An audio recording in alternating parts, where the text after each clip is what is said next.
प्रयागराज के महाकुंभ में मची भगदड़ के बाद ऐसी ऐसी कहानियां सामने आ रही हैं जिन्हें सुनकर आंखों से आंसू आ जाएं।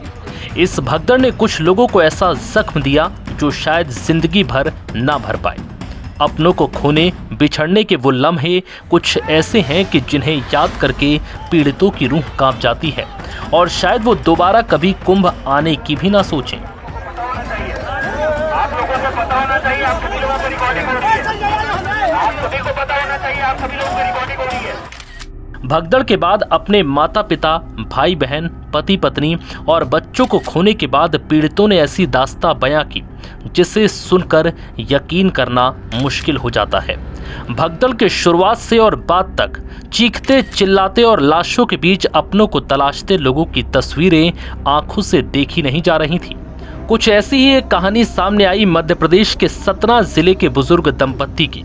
सतना जिले के किचवरिया गांव के 70 वर्षीय बलीकरण सिंह अपनी 60 वर्षीय पत्नी गंगा देवी संग महाकुंभ स्पेशल बस से प्रयागराज गए थे।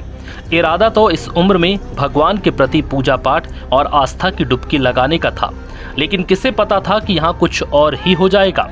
आधी रात 1 बजे के करीब मची इस भगदड़ में ये बुजुर्ग दंपत्ति एक दूसरे से बिछड़ गए, जिसके बाद तो मानो की जिंदगी लुट सी गई थी।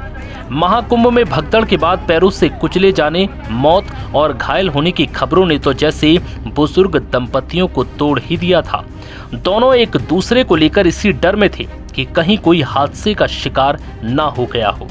भगदड़ में चीखने चिल्लाने और लाशों के बीच अपनों को पहचानने का सिलसिला जारी था। वहीं ये दंपत्ति एक दूसरे को उसी भीड़ में ढूंढ रहे थे, लेकिन यहाँ इनकी किस्मत में फिर से मिलना लिखा था, जिसकी वजह से दोनों मिल गए और 4 दिन बाद ये बुजुर्ग दंपत्ति अपने घर पहुंचे, जिसके बाद घर वालों ने भी राहत की सांस ली। बुजुर्ग दंपत्ति ने बताया कि आपदा के बाद रास्ते बंद होने से करीब 60 किलोमीटर तक वो पैदल चले और फिर सरकारी बस से शुक्रवार को अपने घर पहुंचे। घटना के बाद खबर न मिलने से परेशान गांव, घर और रिश्तेदार बुजुर्ग दंपत्ति के सकुशल पहुंचने पर हालचाल जानने पहुंचे। सकुशल घर पहुंचने के बाद बुजुर्ग दंपत्ति ने अपनी आप बीती भी बताई। उन्होंने बताया कि हमारे साथी भगदड़ में बिछड़ गए थे और हमारा सामान भी गुम हो गया था, लेकिन हम लोग किसी तरह वहां से सुरक्षित निकल सके। मौनी अमावस्या में स्नान के दौरान संगमनोज में मची भगदड़ में दंपत्ति तो सुरक्षित रहे, लेकिन उनके साथी, उनका सामान, कपड़ा सब गुम हो गया। किसी तरह बिना रात गुजरने के बाद वापस सतना आना चाहते थे, लेकिन सारे रास्ते बंद हो चुके थे। दोनों बुजुर्ग एक दूसरे का हाथ पकड़कर पैदल 50 से 60 किलोमीटर चलने के बाद फूलपुर पहुंचे और वहां से सरकारी बस से बॉर्डर चाक घाट पहुंचे और जैसे तैसे किसी तरह अपने घर पहुंचे और उस हादसे, उस लम्हे की कहानी बयां की। नव भारत टाइम्स की रिपोर्ट।